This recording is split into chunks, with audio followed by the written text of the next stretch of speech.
Today's I start new topic online classes. This topic is a very important. The students be careful. And this topics collected the NCERT book according. This like memory or NCERT memory. Please video like, share, subscribe, bell icon press. The students on boards write these topics important to see on board and start the topic. Today I take the topic preparation of the aldehyde and ketones. आज जो हमने जो topic लिया है aldehyde and ketone का लिया है, जिसका हम प्रिपरेशन करेंगे। जैसे कि आप जानते हैं, पहला इसमें प्रिपरेशन को हम दिखा रहे हैं by oxidation of the alcohol, यानी एल्कोहल का जब ऑक्सीडेशन कराते हैं तो आपको जो है एल्डिहाइड्स और जो है दो कीटोन भी प्राप्त होते हैं। जबकि प्रीवियस यूनिट में इस चीज को हम जिक्र कर चुके हैं। इस रिएक्शन को आप कंप्लीट कर लेकर आओगे, मैं चेक करूंगा। अगला पॉइंट है by dehydrogenation of the alcohol, यानी एल्कोहल का डिहाइड्रोजनेशन कराया गया तो वहां जो है कीटोन और जो है एल्डिहाइड प्राप्त हुआ था।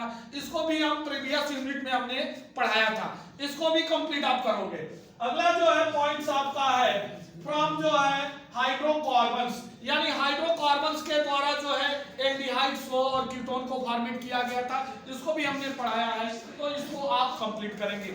आगे टॉपिक में हम चलते हैं प्रिपरेशन ऑफ द एल्डिहाइड्स, यानी एल्डिहाइड का कैसे प्रिपरेशन कराते हैं। तो इसको फ्रॉम द एसिड क्लोराइड और एसिड क्लोराइड्स, ओके, जिस रिएक्शन को हम रोसेनमूड रिएक्शंस के नाम से हम जानते हैं। तो आइए, those reaction in which react to acid chlorides, palladium and barium sulfates presenting reduce to form of the benzaldehydes, okay. यानी हमने कहा कि रोसेनमूड रिएक्शंस या वो रिएक्शन होता है जो एसिड क्लोराइड को, ठीक है, एसिड क्लोराइड का जब प्लेडियम और बिस्मथ सल्फेट के सारी प्लेडियम एंड बेरियम सल्फेट की प्रेजेंटिंग में जब इसका रिडक्शंस कराते हैं तो वह बेंजल्डिहाइड देता है। इस रिएक्शन को रोसेनमूड ठीक है रिडक्शंस कहते हैं।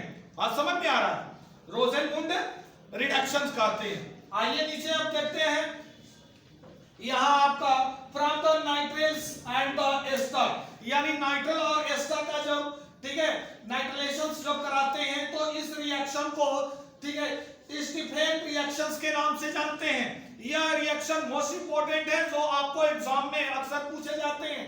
यह रोसेनमूड रिडक्शन भी और स्टीफेन रिएक्शन भी, यह इंपोर्टेंट है। तो आइए, यहाँ एल्किल नाइट्रिल को stannous chlorides and hydrochloric acid के साथ रिएक्ट कराते हैं तो यह जो है एल्किल, ठीक है, एमीन का फॉर्म देता है, एल्किल एमीन देता है। और एल्किल एमीन का जो है यहाँ जो है आपका हाइड्रोलाइज कराया जाता है तो एल्डिहाइड में कन्वर्ट हो जाता है। इस रिएक्शन को स्टीफेन रिएक्शन कहते हैं। यानी those reaction in which the alkyl nitrate react to stannous chloride and hydrochloric acid to form of the alkyl amines and alkyl amine intermediate product the hydrolyzed to form of the aldehydes known as a Stephen reactions. इसे हम Stephen reactions के नाम से जानते हैं। आइए अगला भी स्टीफेन रिएक्शंस के अंदर में आ जाइए। यह एल्किल नाइट्रिल है, एल्किल नाइट्रिल को एल्युमिनियम यानी डाई, यहां देखिए यह हम जो है कि आपको जो दिखाई दे रहा है कैटेलिस्ट की प्रेजेंटिंग है, इस प्रेजेंटिंग में हम रिड्यूस होगा, यह रिएक्ट, ठीक है, रिडक्ट हो जाएगा और उसके बाद आपको एल्डिहाइड फॉर्मेट करेगा।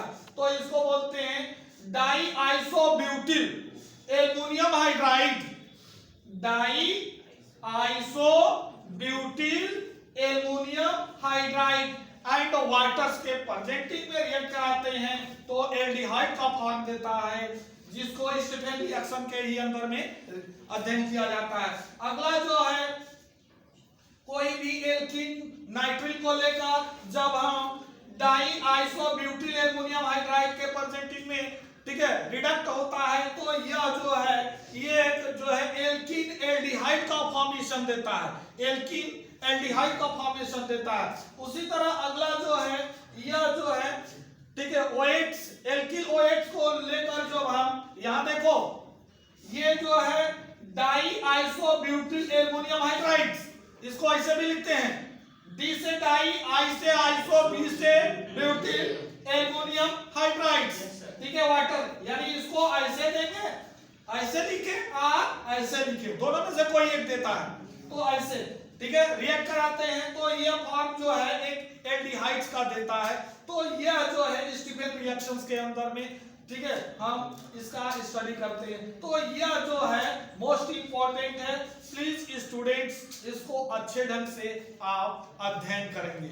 ओके, आगे चलते हैं, आपका इटोड रिएक्शंस है। अगला जो है हमारा जो टॉपिक है आपका, ठीक है, यह इटोड reactions. What is Ittord reaction? Those reaction in which the toluene react to chromyl chloride and present the carbon disulfides to form of the intermediate product as a chromium complex. Okay, chromium complex the hydrolyzed to form of the benzaldehydes. This reaction as a Ittord reaction. इस reaction को हम Ittord reaction के नाम से जानते हैं। अगला point है, yes question please.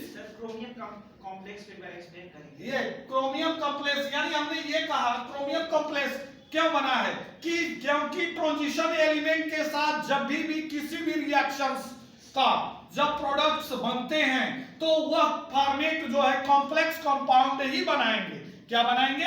Complex compound. Transition एलिमेंटों की ये एक टेंडेंसी होती है, इसके वजह से ये इंटरमीडिएट प्रोडक्ट में जो है एक कॉम्प्लेक्स कंपाउंड फॉर्मेट करता है। ओके, आगे चलते हैं। By side chain the chlorinations float, ठीक है, बाई जो है हाइड्रोलिसिस। ओके, यानी ये टोल्यूइन को जब क्लोरीनेशन कराते हैं, ठीक है, यह किसके प्रेजेंटिंग में, ठीक है, सनलाइट के प्रेजेंटिंग में, यानी अल्ट्रावायलेट रेज के प्रेजेंटिंग में, तो फॉर्म देता है आपका benzyl chloride. And benzyl chloride को 100 डिग्री सी या 373 केल्विन पर वाटर के साथ रिएक्ट कराते हैं तो ये कन्वर्ट हो जाता है बेंजाल्डिहाइड्स में। ओके, आगे जो है गेटरमॉन कोस रिएक्शन है। ये रिएक्शन मोस्ट इंपॉर्टेंट है, ये आपका ऊपर में इटॉड रिएक्शन था और गेटरमॉन कोस रिएक्शन, ये इंपॉर्टेंट है। आ जाइए, Gattermann Koch reaction, those reaction in which benzene react to carbon monoxide and hydrochloric acid and present in the anhydrous aluminum trichlorides and cupric, ठीक है, क्लोराइड के प्रेजेंटिंग में to form the benzaldehyde. This reactions as a Gettermann-Coase reactions. ये रहा गेटरमैन-कोस reaction. यानी हमने बताया गेटरमैन-कोस reactions यह वह रिएक्शंस होता है जो बेंजीन को carbon monoxide and hydrochloric acid के साथ एनहाइड्रस, ठीक है, एल्युमिनियम ट्राइक्लोराइड के प्रेजेंटिंग आर ऑब्लिक दिया है हमने क्यूप्रिक क्लोराइड के प्रेजेंटिंग में, ठीक है, रिएक्ट करता है तो ये फॉर्म देता है बेंजाल्डिहाइड का। इस रिएक्शन को गेटरमैन-कोस रिएक्शंस के नाम से जानते हैं। ओके, तो आगे फिर चलेंगे, ठीक है, आपका preparation of the ketone. Okay, चलते हैं आगे, आगे चलते हैं। अगला जो है आपका प्रिपरेशन ऑफ द कीटोन था। तो प्रिपरेशन ऑफ कीटोन्स के अंदर में फ्रॉम एसिल क्लोराइड के साथ जब हम रिएक्ट कराते हैं तो कैसे जो है प्रिपेयर होता है आपका कीटोन, तो फ्रॉम एसिल क्लोराइड के माध्यम से। ये ग्रिनॉल्ड रिएजेंट को कैंडियम डाइक्लोराइड के साथ रिएक्ट कराते हैं तो डाई एल्किल कैंडियम बनता है, डाई एल्किल कैंडियम, और यह मैग्नीशियम हाइलो, ठीक है, क्लोराइड फॉर्मेट करता है, मैग्नीशियम हाइलो क्लोराइड फॉर्मेट करता है। अब आइए, एसिल क्लोराइड को यह डाई एल्किल कैंडियम के साथ रिएक्ट कराते हैं तो यह एक कीटोन देता है। क्या देता है? कीटोन फॉर्मेट करता है और यह कैंडियम डाइक्लोराइड फॉर्मेट होता है। ओके, आगे अब चलते हैं फ्रॉम नाइट्रिल्स के माध्यम से। नाइट्रिल के माध्यम से कैसे आपको जो है कीटोन फॉर्मेट होगा, तो यहां आइए देखिए, यह जो है आपका प्रोपिल नाइट्रिल है, ठीक है, प्रोपिल नाइट्रिल को यह ग्रिनॉल्ड रिएजेंट के साथ रिएक्ट कराते हैं ड्राई ईथर की प्रेजेंटिंग में तो यह एक इंटरमीडिएट प्रोडक्ट बनता है और यह इंटरमीडिएट प्रोडक्ट को आपको 1 phenyl pro amino magnesium bromide formate होता है और इंटरमीडिएट प्रोडक्ट का जब हाइड्रोलाइज कराते हैं तो यह जो है फेनिल, ठीक है, एसीटोन फॉर्मेट होता है, फेनिल एसीटोन फॉर्मेट होता है। ओके, आगे चलते हैं। From benzene are the substituents benzenes, यानी फ्रीडम क्रॉप एसिलेशंस के माध्यम के द्वारा इस रिएक्शन को जो है फ्रीडम क्रॉप एसिलेशन कहते हैं। Those reaction in which the benzene ring react to acyl chloride presence in anhydrous aluminium trichloride to form of the benzene ring as a isolated known as a Friedel Crafts acylation reactions. Okay, यह रहा freedom Crafts acylation reactions. तो इसमें देख रहे हैं benzene को, ठीक है, aryl or acyl alkyl chloride के द्वारा जो है एनहाइड्रस एल्युमिनियम ट्राइक्लोराइड के परजेंटिंग में रिएक्ट कराते हैं। तो यहाँ जो है आपका एक, ठीक है, यह फेनिल, ठीक है, कीटोन फॉर्मेट हो रहा है, फेनिल कीटोन फॉर्मेट होता है, आर, ठीक है, फेनिल, ठीक है, एरिल कीटोन फॉर्मेट हो जाता है। तो ऐसे जो है इस रिएक्शन को फ्रीडम क्रॉप एसिलेशन रिएक्शंस कहते हैं। तो स्टूडेंट्स, आपने ये सारे पॉइंट को समझ लिया।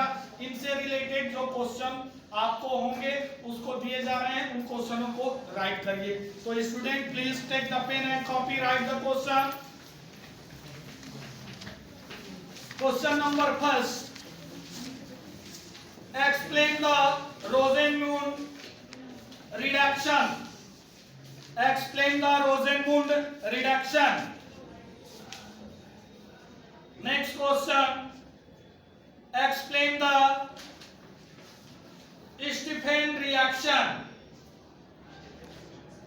Stephen reaction.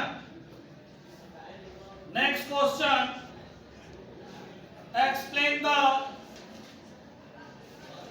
Gattermann-Coase reaction. Gattermann-Coase reaction. Next question, explain the Etold reaction.